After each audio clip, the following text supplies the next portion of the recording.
সপ্তম শ্রেণীর শিক্ষার্থীরা, তোমাদের জন্য তোমাদের গণিত বইয়ের পৃষ্ঠা 15 পৃষ্ঠা 15 6 নং প্রশ্ন আমরা সলিউশন করবো ইনশাআল্লাহ। 6 নং সৃজনশীল।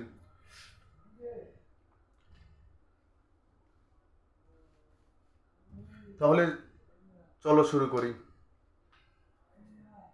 ক নম্বর প্রশ্ন, 1.2 সংখ্যাটি মূলত কিনা যাচাই করো।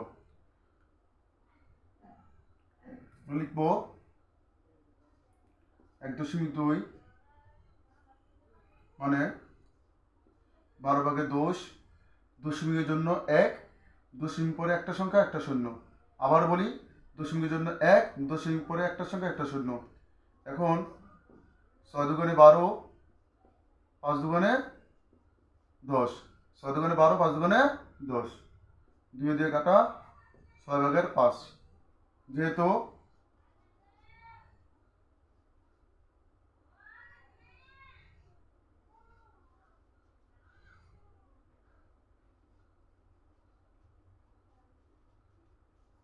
যেহেতু 6/5 একটি বর্ণাংশ, 6/5 কে একটি বর্ণাংশ, সুতরাং আমরা লিখতে পারি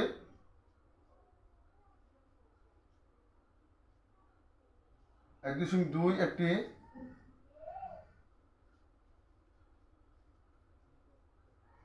মূলদ সংখ্যা। তাহলে বলতে পারো, প্রিয় শিক্ষার্থীরা, আমি জানি তোমরা আমাকে প্রশ্ন করবে যে স্যার, মূলদ সংখ্যা কাকে বলে? যে সংখ্যাকে বর্ণাংশ আকারে প্রকাশ করা যায় তাকেই মূলদ সংখ্যা বলে।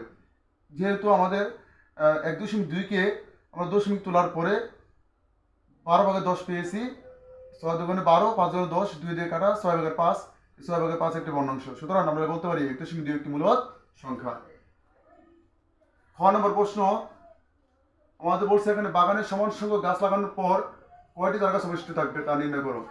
আমরা জানি এমন অঙ্কের ক্ষেত্রে, বর্গমূলের অঙ্কের ক্ষেত্রে আমরা কি করব, আমরা যে সংখ্যাটা দেওয়া থাকবে তার আমরা কি করব, বর্গমূল বাক প্রক্রিয়া বা মৌলিক গুণকের সাহায্যে আমরা বর্গমূল নির্ণয় করব।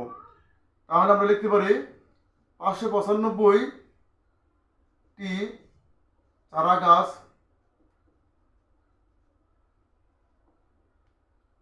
595টি চারা গাছের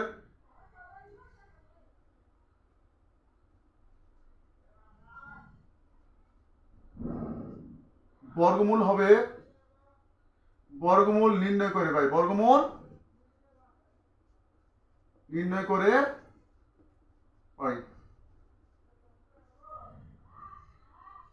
আমরা বাক প্রক্রিয়া বর্গমূলটা নির্ণয় করব। আমাদের বাক প্রক্রিয়া বর্গমূল নির্ণয়ের সময় ডান দিক থেকে জোড়া সংখ্যা মিলাতে হয়। কোন দিক থেকে জোড়া সংখ্যা মিলাবো? আমরা ডান দিক থেকে জোড়া সংখ্যা মিলাবো। ডান দিক থেকে জোড়া সংখ্যা মিলালে আমরা যদি ডান দিক থেকে জোড়া সংখ্যা মিলাই, তাহলে আমাদের 95 থাকবে ডান দিকে, আর 5 অবশিষ্ট থাকে। এই 5-এর কাছাকাছি বর্গ সংখ্যা কত? 4। 4-এর বর্গমূল আমরা বাকফলে লিখবো 2। আর এখানে 4 হবে, বিকলে 1 হবে। 2-এর ডাবল অবশ্যই কি হবে? 4 হবে। সবসময় বাকফলের ডাবলটা বাজকের হয় বাক প্রক্রিয়া বর্গমূল নির্ণয়ের সময়। বাক প্রক্রিয়া বর্গমূল নির্ণয়ের সময় বাকফলের ডাবল বাজকের হয়। এখন আমরা 4 দ্বারা তো আর এককে ভাগ করতে পারি না, এই জন্য আমরা কি করবো, উপর থেকে আমরা 95 নিচে নামাবো।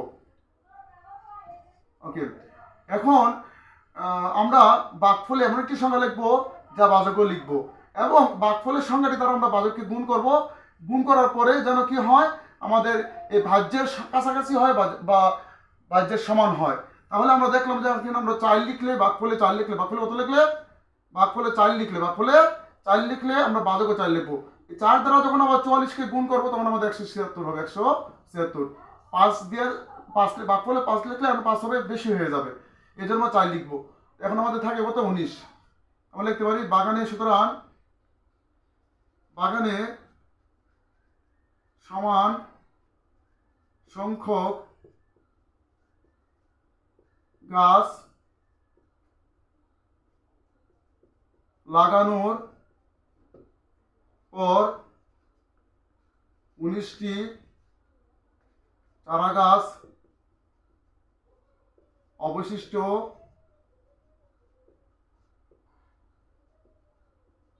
থাকবে। বাগানে সমান সংখ্যক গাছ লাগানোর পর 19টি চারা গাছ অবশিষ্ট থাকবে। আমরা বুঝতে পারলাম আমরা বাক প্রক্রিয়া বর্গমূল নির্ণয়ের সময় আমরা কি করব, ডান দিক থেকে জোড়ার সঙ্গে মিলাবো। মিলানোর পরে আমরা দেখি এখানে 5 অবশিষ্ট আছে। এই 5 এর কাছাকাছি বড় সংখ্যা তো 4, 4 এর বর্গমূল আমরা বাকফল হবে। আমরা 4 এর বর্গমূল 2, 2 লিখলাম। 2 লেখার পরে এখন 5 থেকে 4 বিয়োগ করলে 1 হয়। এখন অবশ্যই তোমরা মনে রাখবে বাকফলের ডাবল বাজকের হয়, 2 এর ডাবল 4। এই 4টা আমরা একটু বাম দিকে লিখবো, ডান দিকে খালি রাখবো। 4 দ্বারা তো আর 1 কে ভাগ করা যায় না, এই জন্য আমরা কি করবো, 95 আছে উপরে, 95 নিচে নামাবো। নিচে 95 নামানোর পর আমরা 195 হলো। এখন বাকফলে এমন একটি সংখ্যা লিখবো যা বাজকে লিখবো। এখন বাকফলের সংখ্যাটি দ্বারা বাজককে গুণ করলে যেন কি হয়, এই বাজ্যের কাছাকাছি বা 195 অথবা 195 কাছাকাছি হয়। আমরা দেখলাম 4 লিখলে এখানে 4 হবে। 4 দ্বারা 144 গুণ করলে, 4 দ্বারা 44 কে গুণ করলে আমাদের 176 হয়। 176 থেকে 195 থেকে 176 বিয়োগ করলে 19 থাকে। আমরা বাগানের সমান সংখ্যা গাছ লাগানোর পর 19টি চার গাছ অবশিষ্ট থাকে। এখন গ নম্বর প্রশ্ন হলো আমাদের যে খরচের টাকার সংখ্যা ও চারা গাছের বিয়োগফলের সাথে কোন ক্ষতিপূরণ সংখ্যা যোগ করলে যোগফল একটি পূর্ণবর্গ হবে। আমরা জানি প্রশ্নে যোগ বিয়োগ লেখা থাকলে বাক প্রক্রিয়া বর্গমূল করতে হয়। কি প্রক্রিয়া? বাক প্রক্রিয়া। আমরা লিখবো এখানে একটি চারা গাছের মূল্য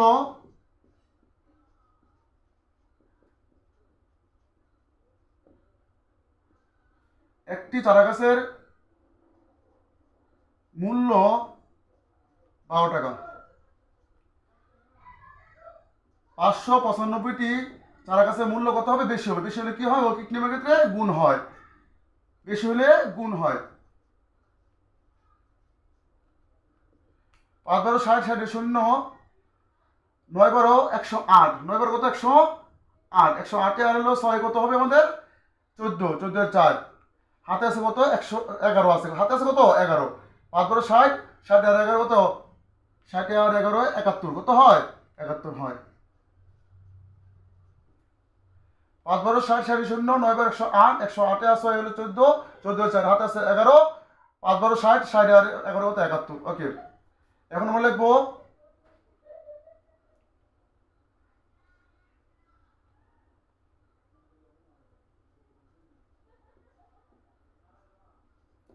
খরচের টাকার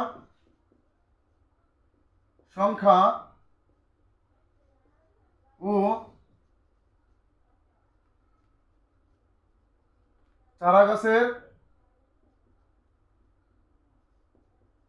সংখ্যার বিয়োগফল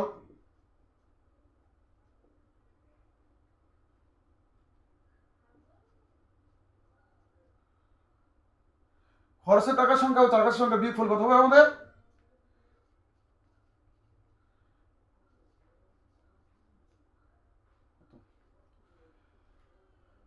5 হাতে আছে 1, 10, 10 আছে 14 কত হলে 4 হলে হাতে আছে কত?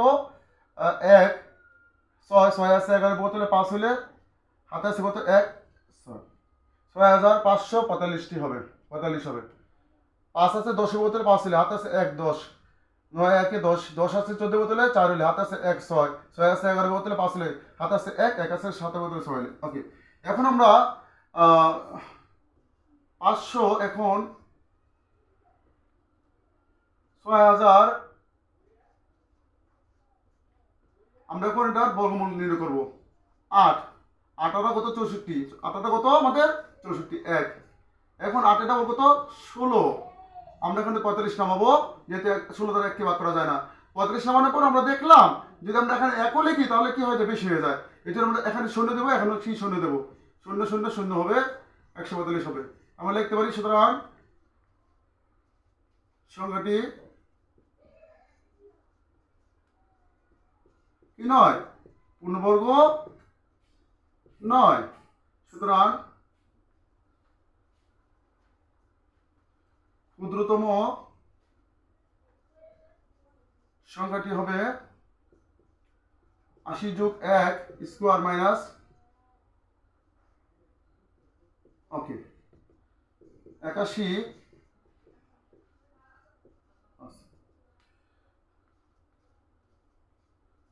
1 8 8 18 64, 1 16 7 আমাদের হয় 6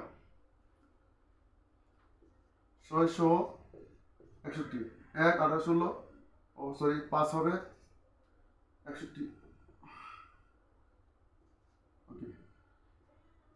6 5 4 5 5 আছে 11 বোতল 6 হাত আছে 1 5 5 আছে 6 বোতল 1 হলে 16। তাহলে আমরা লিখতে পারলাম ক্ষুদ্রতম সংখ্যাটি হলো 16। আশা করি খুব সহজে তোমরা বুঝতে পারছো। যখন আমাদের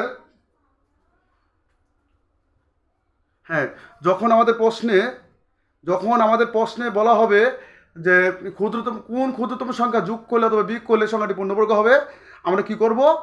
বাক প্রক্রিয়া বর্গমূল নির্ণয় করব। যোগ বিয়োগ লেখা থাকলে বাক প্রক্রিয়া বর্গমূল নির্ণয় করব।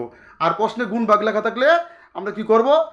গুণ ভাগ লেখা থাকলে অবশ্যই আমরা কি করব? তখন আমরা মৌলিক গুণকের সাহায্যে বর্গমূল করব। আমরা মৌলিক গুণকের সাহায্যে বর্গমূল করব। এখানে যেহেতু গ নম্বর প্রশ্নে যোগ করার কথা বলা হচ্ছে, সুতরাং ক্ষুদ্রতম সংখ্যা যোগ করতে বলছে। তো আমরা জানি যে ক্ষুদ্রতম সংখ্যা 1 দ্বারা শুরু হয়। কত দ্বারা শুরু হয়? ক্ষুদ্রতম সংখ্যা 1 দ্বারা শুরু হয়। এই জন্য আমরা 80-র সাথে 1 যোগ করবো, তাকে বর্গ করবো। বর্গ করার পরে আমরা কি করব? যে বর্গ সংখ্যাটা পাবো, মূল যে সংখ্যাটা বিয়োগ করে দিলে আমরা ক্ষুদ্রতম সংখ্যাটি পেয়ে যাবো। অর্থাৎ 16 ক্ষুদ্রতম সংখ্যাটি যদি আমরা 6545-এর সাথে যোগ করি, তাহলে আমাদের সংখ্যাটি কি হবে? পূর্ণবর্গ হবে। ধন্যবাদ, আজকে এই পর্যন্তই।